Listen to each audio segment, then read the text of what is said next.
राम राम, बहुत स्वागत आप सभी का एक बार फिर से खंडवा डिफेंस फैक्ट पर। आज की इस वीडियो में हम लोग Bharat, China, Russia, America, Iran और पाकिस्तान जैसे देशों के संदर्भ में डिस्कस करने जा रहे हैं। सभी की सभी खबरें बहुत ही ज्यादा इंपॉर्टेंट होगी। आप सभी से निवेदन रहेगा कि वीडियो को अंत तक देखते हुए चैनल को सब्सक्राइब जरूर कर दीजिएगा। और यार केवल 2 सेकंड्स का काम है, आप पहले वीडियो को लाइक कर दीजिए, बाद में आप भूल जाते हैं। तो देखिए, सबसे पहले हम लोग बात कर ले रशिया को लेकर। जी हाँ, इस समय अगर बात की जाए रशिया की, तो मुझे आपको बताने की आवश्यकता नहीं है कि रशिया भारत के लिए स्ट्रैटेजिकली सबसे ज्यादा इंपॉर्टेंट देश बना हुआ है। इवन जब से भारत और रशिया के बीच में रेलोस्पेक्ट साइन हुआ है, जिसके चलते भारत और रशिया दोनों ही ईच अदर देशों में कुछ हजार सोल्जर्स और अपने नेवल वेसल्स और फाइटर जेट वगैरह डिप्लॉय कर सकते हैं, इसके बाद तो संभावनाएं बहुत ही ज्यादा अपार दिखाई दे रही है।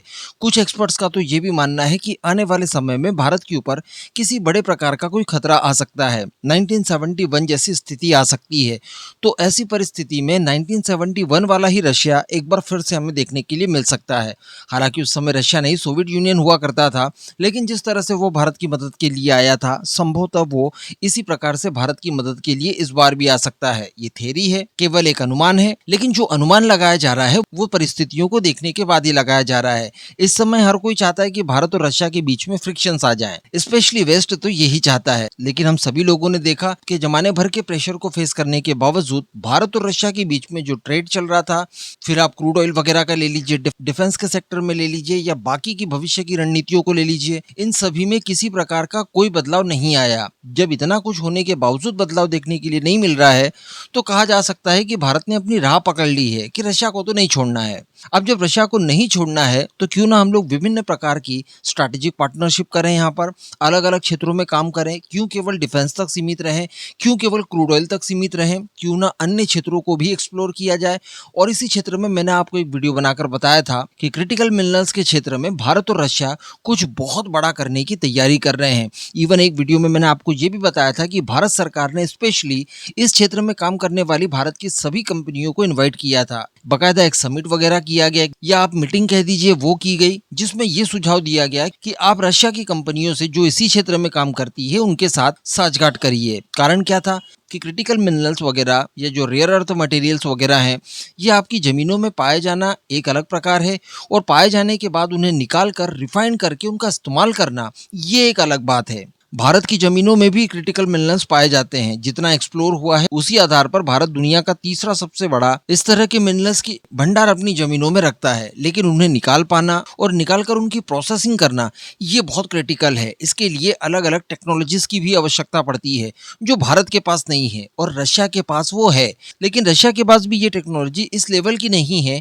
कि वो इसे कमर्शियलाइज कर दे। यानी वो लैब वगैरह में तो उसके पास टेक्नोलॉजी पड़ी हुई है, लेकिन वो इसे इस लेवल तक नहीं बढ़ा सकता फिलहाल कि इन सभी रॉ मटेरियल्स को पूरी तरह से वो रिफाइन कर ले और इनको इस्तेमाल करने योग्य बना ले। तो यहाँ पर भारत यही चाहता है कि भारतीय कंपनियां मिलकर रशिया के साथ साझगांठ करें और साथ ही इस रिफाइनिंग कैपेबिलिटी को बढ़ाने में रशिया की मदद करे, जिससे भारत और रशिया दोनों को बेनिफिट हो। साथ ही अमेरिका और चाइना दोनों ही तरह के देशों से भारत रशिया की कोई निर्भरता न रह जाए। अब इसी आधार पर बताया ये जा रहा है कि भारत रशिया की रोसनेफ्ट के स्वामित्व वाले साइबेरिया में जो भंडार पाए जाते हैं क्रिटिकल मिनरल्स के, इन भंडारों से कुछ नमूने प्राप्त करने की इच्छा जाहिर की है। जी हाँ, इसमें भारत की खनन कंपनी IREL का नाम निकलकर सामने आया है, जिन्होंने रोसनेफ्ट से इस तरह की इच्छा जताई है। एक्चुअली मैं आपको बता दूं कि रोसनेफ्ट के पास रशिया के साइबेरियन क्षेत्र में कुछ ऐसे क्षेत्र हैं जहां पर इन्होंने क्रिटिकल मिनरल्स की खोज की है। स्पेशली टॉमटोर क्षेत्र का नाम निकलकर सामने आ रहा है। इसके पीछे का मकसद ये बताया जा रहा है कि जिन क्रिटिकल मिनरल्स के ऊपर इस समय चाइना की पकड़ है और भारत इसके लिए चाइना के ऊपर ही निर्भर है,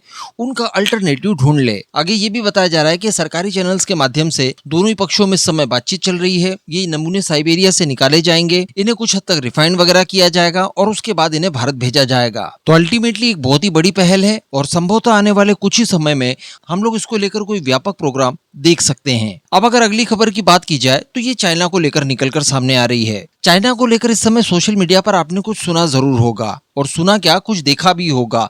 और इसी प्रकार का कैंपेन हम भी चला रहे हैं हमारे RTI ऐप पर बने एक ग्रुप के माध्यम से, जिसका नाम खंडवा वाला है। आप इसे जरूर ज्वाइन कीजिए।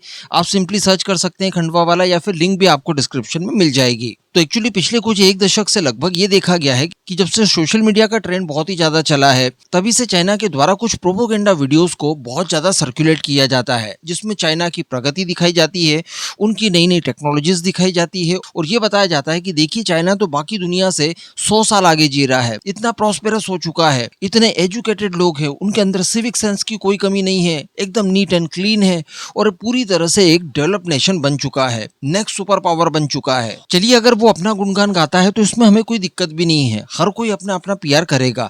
लेकिन यहाँ पर देखने के लिए ये भी मिलता है कि भारत के खिलाफ दुष्प्रचार भी चाइना के द्वारा किया जाता है।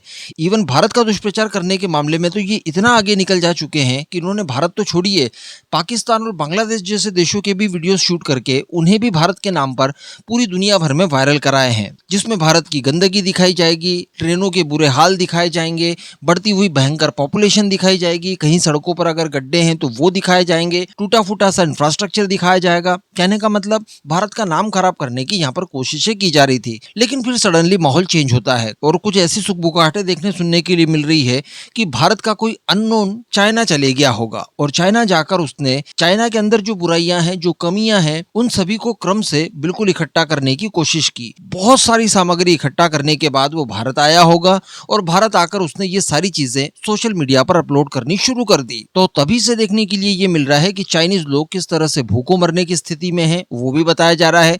चाइना की टेक्नोलॉजी कितनी फेक है, कितनी कमजोर है और कितनी अनरिलायबल है, इन चीजों को दिखाया जा रहा है। चाइना में किस तरह से जातीय भेद चलता है, लोअर कास्ट के लोगों को बहुत ही ज्यादा प्रताड़ना का सामना करना पड़ता है, ये सारी चीजें भी दिखाई गई। चाइना का जो रूरल सेक्टर है और जो अर्बन सेक्टर है, इन दोनों में कितने डिफरेंसेस हैं, ये भी बताया गया। आप ऐसा कह दीजिए कि चाइना के जो शहर हैं वो तो बिल्कुल स्वर्ग जैसे आपको दिखाई देंगे, लेकिन जो चाइना का ग्रामीण क्षेत्र है वो किसी नर्क से कम आपको नहीं लगेगा। खाने पीने की बहुत ज्यादा कमी है, सिविक सेंस की कमी है और जितनी भी बुराइयां आप देख सकते हैं वो सारी की सारी आपको चाइना के अंदर देखने के लिए मिलेंगी विद वीडियो प्रूफ के साथ। हालांकि इन वीडियोस को हम लोग सत्यापित तो नहीं कर सकते जो इस समय आप अपनी स्क्रीन पर लगातार देख रहे हैं, क्योंकि ये हमने शूट नहीं की है, लेकिन देखने सुनने में हम समझ सकते हैं कि इसके पीछे की वास्तविकता क्या हो सकती है। अब ये इस स्केल पर हुआ कि इसको लेकर चाइना के सरकारी ग्लोबल टाइम्स ने भी प्रतिक्रिया देते हुए ये कहा है कि देखिए भारत के अंदर एक तरह का कैंपेन चल रहा है सोशल मीडिया पर, जिसमें चाइना को लेकर कई तरह की कमियां दिखाई जा रही है। स्पेशली इन्होंने भी यहाँ पर टारगेट चाइना की जाति प्रथा को लेकर किया है, वहाँ के कास्ट सिस्टम को लेकर। इसको लेकर वैसे मैं आने वाले समय में संभवतः आपको वीडियो बनाकर दूंगा, फिलहाल मैं इसकी रिसर्च कर रहा हूँ कि वहाँ का जाति सिस्टम एक्चुअली है कैसा।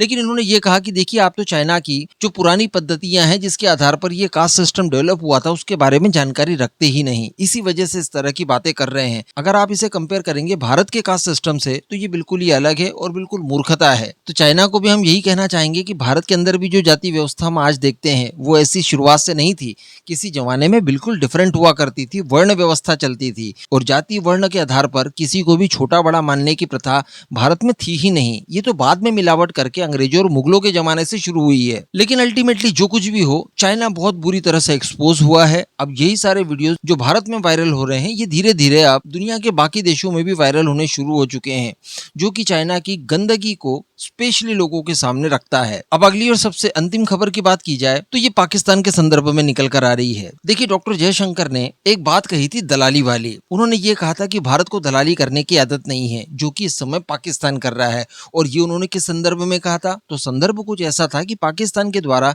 इस तरह के दावे किए जा रहे थे कि देखिए वो अमेरिका और ईरान के बीच में सीज फायर कराने का काम कर रहे हैं। पास्ट में कुछ ऐसी मीटिंग्स वगैरह भी इस्लामाबाद में आयोजित की गई, हमने देखा, लेकिन उनका कोई भी परिणाम नहीं निकला। लेकिन अब फाइनली जब दोनों ही पक्षों यानी ईरान और अमेरिका दोनों को अच्छा खासा डेंट पहुंच चुका है, तो दोनों ने ही अपना बोरिया बिस्तर कुल मिलाकर पैक कर लिया है और बातचीत की टेबल पर आ गए। बातचीत की टेबल पर क्या आ गए? इन दोनों देशों के बीच में एक एमओयू साइन हो चुका है डिजिटली और वो तत्काल प्रभाव से लागू भी हो गया है, जिसके चलते अब आगे ना तो युद्ध होगा, जब तक ये एमओयू एक्सपायर नहीं हो जाता तब तक स्ट्रेट ऑफ हॉर्मुज भी खुला रहेगा और कई तरह के मुद्दों को लेकर दोनों पक्षों के बीच में बातचीत बन गई है। लेकिन यहीं पर पोपट होता है पाकिस्तान का। जी हाँ, एक्चुअली पाकिस्तान के प्राइम मिनिस्टर शहबाज शरीफ ने पहले एक ट्वीट किया था और उसने इस ट्वीट में ये लिखा था कि देखिए 19 जून को हम लोग स्विट्जरलैंड में मेजबानी करने जा रहे हैं पीस डील के लिए, जिसमें ईरान और अमेरिका दोनों ही पक्ष आएंगे और इन दोनों के बीच में हमारी मध्यस्थता के चलते पीस डील साइन होगी। लेकिन मैंने आपको बताया कि ईरान के राष्ट्रपति और अमेरिका के राष्ट्रपति दोनों के बीच में डिजिटली ये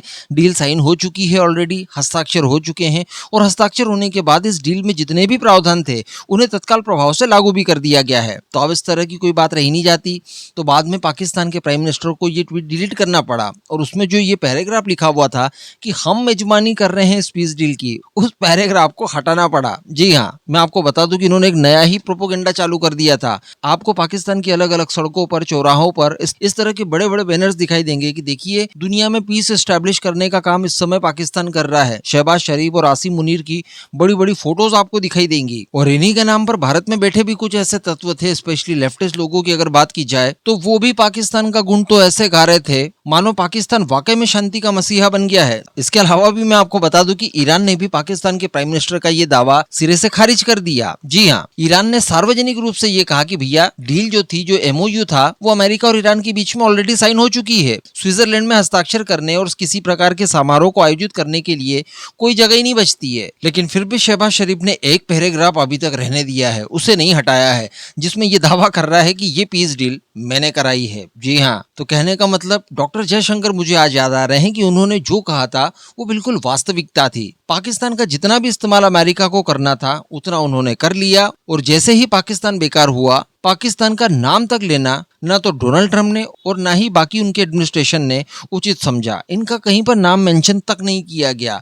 इसीलिए डॉक्टर जयशंकर ने इसे दलाली का नाम दिया था, जो भारत नहीं करता।